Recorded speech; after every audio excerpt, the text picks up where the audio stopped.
So, once the US formally declares war on Germany, now Wilson's major job is to convince the rest of the American public that going to war is the right thing to do. And so, to a large extent, this is not only a military mobilization effort, but also an effort to try to sway public opinion.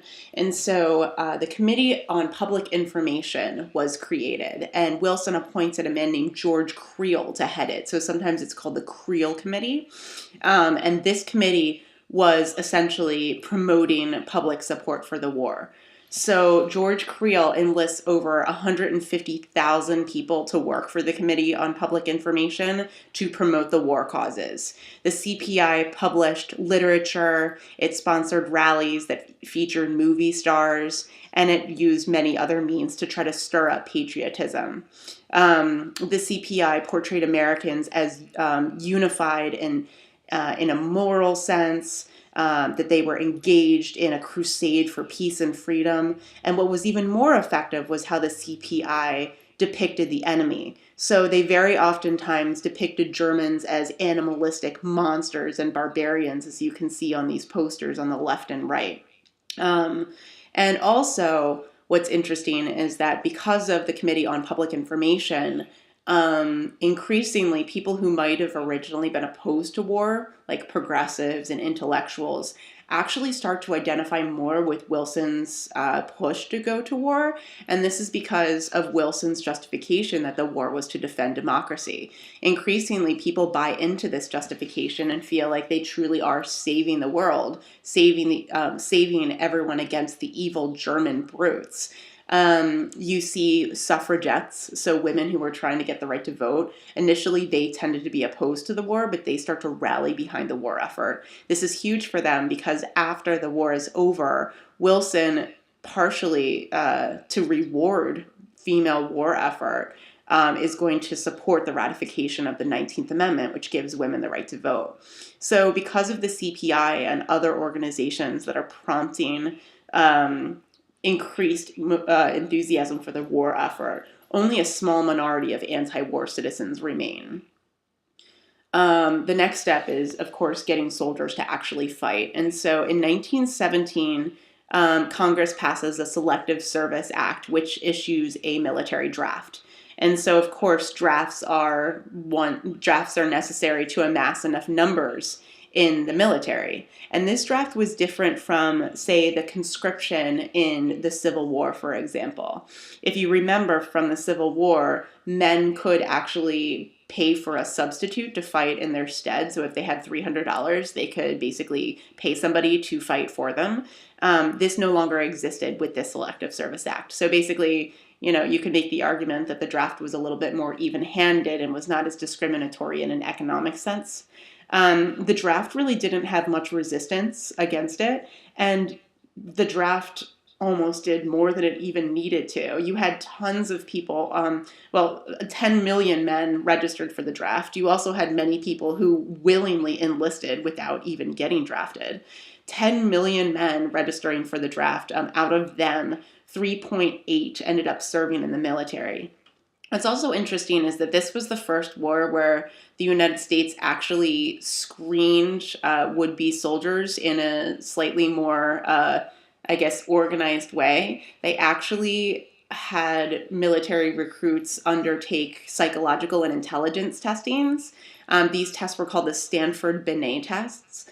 And so part of this is because they had such a large number of recruits, they needed to have some sort of tangible numerical way to screen and figure out what types of duties the recruits would be able to do. These tests were not very well known prior to the war, but after the war's over, the Stanford-Binet tests have a long-standing legacy because they're later used to screen immigrants to see if they should be naturalized. The idea is to test their intelligence and also just their psychological competence. And also the Stanford-Binet tests, since they're successful in World War I, they also lead to increased testing in schools, for example, using IQ tests. So they do have a long-standing legacy in that sense. Another thing that's interesting is, of course, we know that now we also have the ability for Black soldiers to fight in the war. We've had this since the Emancipation Proclamation. you're going to have many black men enlist in the military as well. And a lot of their motivation is because they feel like this will sort of elevate them in society. The idea is if they die for their country, then of course they should be treated equally at home. Although black troops actually did not experience the kind of uplift that they expected to get, the military was still segregated at this point, so all black soldiers fought in their own separate units. Oftentimes they were subject to harassment by whites. And also many black soldiers actually found that they did not get combat jobs. And so even if that maybe kept them out of danger to a certain extent, they argued that this was unfair and discriminatory, that of course they should be able to fight in combat, just like their white counterparts. Those black soldiers who did fight in combat served with distinction. And what's interesting is that when they were abroad, particularly when they were in France, they found that they were treated much better by the Frenchmen that they came across, that they really didn't experience the same sort of systematic racism that they did in the United States. And so by being treated well by French soldiers, a lot of black soldiers came home after their military duty and were increasingly upset by the continued racism that they experienced at home. So later we're going to talk about how the black involvement in World War I is going to prompt some more black activism, which of course we know was also occurring during the Progressive era. When we talk about Americans, I said over there, essentially what I mean is what the U.S. is actually doing when it's in Europe. Over there is actually a song title. There were many, in addition to, poster propaganda to support the war effort, there were songs, there were many devices used to institute or implement patriotism. So that song over there was one of them, kind of celebrating what the soldiers were doing. American infantry units were called doughboys. There's sort of a number of reasons why they are given that nickname. To a certain extent, their youthful face. To a certain extent, the dough also relates to money. The idea that there is this sort of financial incentive for Americans joining the forces. Doughboys, regardless of what their name comes from, were seen as essentially people who were coming in during a very dark period in the war to kind of save the struggling allies, because at the point of U.S. entry, there was essentially a stalemate in Europe, and there were massive casualties among all major European countries involved. So the idea was that the doughboys were sort of coming in and helping relieve the very tired and war-torn soldiers. One of the major military groups that fought in Europe was the American Expeditionary Force. This was led by John Pershing. You might remember him as the same person who tried to chase down Pancho Villa in Mexico, same guy. So the American Expeditionary Force was an infantry unit that was separate from all European forces. So they didn't join into pre-existing European military regiments. They had their separate ones. In 1918, you had a whole bunch of American troops help fill defensive lines to stop a German advance on Paris. And this was a huge relief because, again, by 1918, there was serious stalemate. There were so many casualties among the British, French, and Russian soldiers that having fresh American troops step in was a huge relief. Also, the Americans are going to join a counteroffensive that follows. So basically, after Germans fail to advance on Paris, then the Americans launch into a counteroffensive with other European troops, and basically this pushes Germans back more into their territory and eventually forces them to sign an armistice. The American casualty rate was relatively low, about 112,000 casualties in all. This is a huge contrast from European casualties, where you had well over 1 million in each of the major countries involved. Even more, actually, Russia had the highest number of casualties in World War I, because not only were they at war in this conflict, but there was also a major revolution taking place in Russia, which we'll talk about towards the end of these videos. So again, the millions of losses by European nations made 112,000 among the Americans look much less drastic.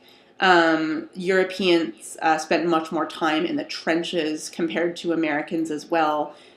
So many more Europeans suffered from things like post-traumatic stress disorder, which was a new phenomenon in terms of a physical ailment that soldiers can suffer from after they return from duty. One of the problems with war tactics during, I guess, not just war tactics, but also available weapons. Basically, war technology during the First World War was ahead of war tactics. So you had new types of weapons, such as the machine gun, which was incredibly deadly. Tanks. We had some of the first instances of chemical warfare, use of mustard gas, for example. And all of these new technologies were so far ahead of military strategy that it was very difficult to actually advance the battlefront. So soldiers would dig large trenches and attempt to fire at one another from across fields. And of course, by digging these long and deep trenches, it was very difficult to actually move the war front. So in any case, going back home for a moment, realize that this was a really good example. World War I very much is an example of total war, in the sense that you don't just have to be a soldier actively fighting to feel an impact from the fact that war is going on abroad. Many people make the argument that some of World War I was an extension of progressive efforts. In a lot of ways, the idea is that American people tried to sacrifice some of the things that they took for granted in order to help the war effort. So that notion of charity that we remember from the progressive era is carrying into the World War I efforts. Wilson establishes an organization called the War Industries Board. And what that did was it coordinated industrial mobilization behind the war effort. So basically, trying to have the federal government actually control what was being produced in factories. So we don't have total independent businesses during World War I. Businesses were very much dictated by the government in terms of what they were producing, how much they were producing, and what prices they could charge. So you see that this is also an extension of progressivism, because the government is very much overseeing the way that businesses are run. You also have efforts to control food and fuel disbursement. And so the Food and Fuel Act is passed, which creates two different administrations, one called the Food Administration and one called the Fuel Administration. Okay, so I just realized I was looking at the wrong slide. I'm sorry, but all this stuff still applies. So again, the War Industries Board was created to help regulate prices, control rates of production, and whatnot. Then the Food and Fuel Act, like I was saying, that creates the Food Administration and the Fuel Administration. The Food Administration was actually run by Herbert Hoover, who will later become president. And what the Food Administration did was it basically tried to conserve food, right? It was largely a voluntary effort. It encouraged Americans to consume less in order to feed the soldiers abroad. It regulated the prices and distribution of food, and it also elevated the prices of food. It did encourage more production of food. Of course, know that food was being produced in the United States and sent abroad, partly because the war was very devastating to European agriculture. And so the U.S. essentially becomes this international breadbasket, not only feeding itself, but also feeding foreign countries. So you see some of these posters here are promoting the Food Administration by saying, essentially, what you need to do is don't eat as much, or eat different types of foods to support the war effort. Make sure your soldiers have enough to eat. The Fuel Administration worked on the same principle. The idea was conservation, to try to, of course, help make sure that there is enough fuel for the war effort itself. An interesting connection to this, and something that still affects us today, is that daylight savings time was actually introduced during this time, and it was seen as an attempt to conserve fuel. You also had the occasional coal holiday, which was a day when Americans were not meant to consume any coal whatsoever. You also have new taxes that are implemented in order to finance the war effort. So the increased number of individuals, there's going to be an increased number of individuals paying income taxes. You also have government-issued bonds that pay for quite a bit of the war effort. These were called Liberty bonds. They were sold to the general public. Essentially what these bonds were, you could buy them from the government, so therefore directly financing the war effort. And eventually those bonds would mature in value and you would also get money back. So essentially it was seen as an investment for both yourself and, of course, for the war effort itself. Also, the new Federal Reserve Banks, which we know were created during Wilson's administration in the Progressive era, right? These Federal Reserve Banks also facilitated borrowing. Many industrialists saw the war as a major opportunity to expand and profit immensely. So Henry Ford, the pioneer in the automotive industry, helped produce automobiles very efficiently and in mass production to try to satisfy the wartime demand.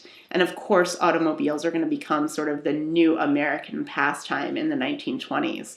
And so by producing in a very efficient and mass way during the war is also going to translate into post-war production and consumption. Businessmen and farmers also see the war years as the golden age of high demand and high profit. So remember, they're not just selling their products to an American base because Europe is so war-torn. They also are essentially selling to Europe because their industry has essentially ground to a halt. Because war mobilization, it required so much efficient management of business, you're actually going to see sort of a return to a government-business partnership. So this actually in some ways means that socialism is going to no longer be popular in the US like it was for a brief time in the Progressive era. You also are going to see an unprecedented increase in farm prices and production again, because it's not just the US, but it's also Europe that very much needs food. You're going to have the growth of government organizations like the Federal Reserve Board, the Chamber of Commerce, and the Farm Bureau. And you're also going to have the growth of communication. And so the radio was a new form of communication that was used during World War I. And because of its success in World War I, the radio industry is going to become a commercial industry in the 1920s. And the Radio Corporation of America, or the RCA, was one of the first organizations that effectively utilizes the radio in a commercial way. Now we're onto this slide. So in terms of labor, there are some dramatic changes as far as who is actually working during the war itself. Of course, because we have so many soldiers fighting abroad, there are going to be new people that are brought into the labor market. The labor shortages actually lead to higher wages and also growth in union membership. So even if you weren't actually fighting abroad, this was seen as a very good time to be working. You got paid well, you could belong to a union, and many, many jobs were available. The National War Labor Board actually included the president of the American Federation of Labor, Samuel Gompers, and former President Taft. The National War Labor Board actually, what it does is it mediated wage disputes and it arbitrated solutions that generally led to higher wages. So you see that there's this collaboration between unions and the government itself. The National War Labor Board also supported workers' rights to organize unions and also the 8-hour workday. And so as a result, you see a dramatic increase in union membership. But you also see a serious rejection of socialism in favor of business unionism instead. So again, remember that when the Progressive era effectively ends with the start of World War I, so does the appeal of socialism. Also, in order to meet the demand for agricultural laborers, there's going to be an easing of immigration laws in the Southwest, and they're going to recruit many Mexican migrant workers to help work in the agricultural sector. Also realize that some of the more radical labor organizations effectively died during World War I. So we talked about the difference between groups like the American Federation of Labor and the IWW. Know that the IWW was much more radical. It was very much a socialist organization. So the IWW was very much opposed to the war, whereas the AFL was more willing to support it. So essentially, the opposition to the war was one of the major reasons why the IWW failed. We'll talk in a few slides about the Espionage Act that was passed in 1917. This is going to result in the arrest of over 300 members of the IWW. So a single government roundup arrests that many wobblies or members of the IWW. So basically you see that because there is this huge push by the federal government to end any resistance to the war, it's going to kill these radical groups that don't like the idea of war. Women, their role in the labor market is going to also change dramatically, as you can probably imagine, because there's such a labor shortage. There are many women that start to fulfill men's jobs in the workplace. So this is a major shift because if women were working prior to the war, they tended to work in domestic service. So they would work as maids, cleaners, cooks, things like that.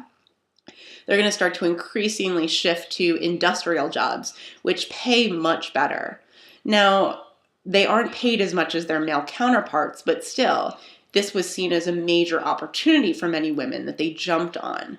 The government actually creates a new organization called the Women in Industry Services. And what this did was it served as an advisory board to industries about how to incorporate women into their businesses. And it also helped women win improved conditions on the job. At the end of the war, unfortunately, women lost most of these new jobs because, of course, men returned from war and wanted to have those jobs back.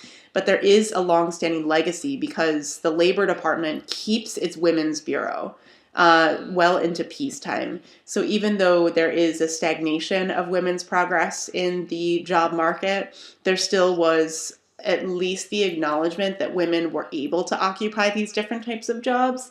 And of course, when we get to World War II, we're going to see the same pattern happen. We are going to see women again return to industrial production to make up for the void that was left when so many men left to fight abroad.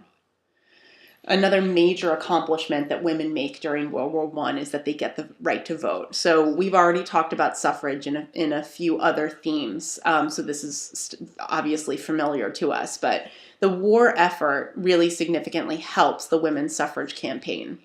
Note that there were some states that already allowed women's suffrage, but they were almost exclusively in the West. But because women are essentially doing so many things that men were doing, working in their jobs, transcending out of sort of the domestic sphere, women increasingly make the argument that they should be able to vote, that they essentially serve the same position in society that their male counterparts do. NAWSA, the National American Women's Suffrage Association, doubles in size during the war.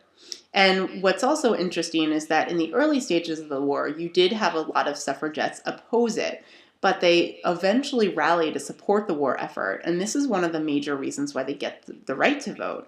Woodrow Wilson is so thankful that women help support the war cause that he pushes for the ratification of the 19th Amendment. Two major women that are involved in the women's suffrage movement that you should know by name are Carrie Chapman Catt, this is her, and Alice Paul, who's here. Carrie Chapman Catt was seen as the more moderate suffragette. She actually was the one who convinced members of NAWSA to support the war effort. And because, of course, like we said, they support the war effort, this prompts people like Wilson to say, yes, women deserve to vote. They helped us win the war. Therefore, they should get this right they've been fighting for. You also have a more militant wing of female suffragettes who had more mixed results. Alice Paul was known for very militant strategies like chaining herself to fences, standing outside in very, very adverse weather conditions, protesting in front of the White House. When Alice Paul was arrested and imprisoned, she went on a hunger strike and had to be force-fed. And many of these actions actually were not respected as well as things like what Carrie Chapman Catt did. And so Alice Paul is not credited as much with helping women gain the right to vote. So arguably Carrie Chapman Catt's strategy of rallying behind the war effort was more successful. And in 1920, the 19th Amendment was ratified, which gave women the right to vote. Another really important thing that took place during World War I was that the Prohibition Amendment was also passed. This was the 18th Amendment. So we already know, going back to the Progressive Era, that there were many organizations already that were attempting to moderate alcohol consumption or end it altogether. So remember that groups like the Women's Christian Temperance Union or the Anti-Saloon League were very much already behind these efforts. So in some ways, the Prohibition Amendment was the culmination of efforts of groups like these. But also, there was a major connection between drinking and German culture. Most breweries were actually German breweries. So people started to associate consumption of alcohol, notably beer, with being German. And so using that kind of justification or using that rationale increasingly encouraged people to actually oppose the consumption of alcohol. So again, in 1917, you have the 18th Amendment ratified. You're also going to have an increased attention to public health in general. So this isn't completely related to Prohibition, but I didn't add a new slide about this. So just to make sure we're aware, the U.S. Public Health Service actually creates new branches. One thing that they start to become increasingly involved in is trying to educate troops and prevent them from contracting venereal diseases. And there was actually a connection to alcohol here. There was a sense that in general, alcohol consumption would lead to unwise decisions. Some soldiers would frequent brothels and visit prostitutes. And so the U.S. Public Health Service was trying to educate soldiers to make sure that they would not actually contract STDs from visiting prostitutes. Also, towards the end of the war, there was a major flu epidemic, and this actually killed off many young people. And this convinced Congress to provide money for public health after the war ended. So the war itself helped the push towards more of a public health effort, but of course the outbreak of the flu very much triggered the need to have a much more organized government effort to help combat major diseases, to help educate people about how to stay healthy, and so on. Okay, so the Espionage and Sedition Acts. As I was saying earlier, realize that at this point during the war, it was there was such a large effort to try to rally people behind supporting the war. There was also a very large-scale effort to try to punish anyone who did not support the war, right?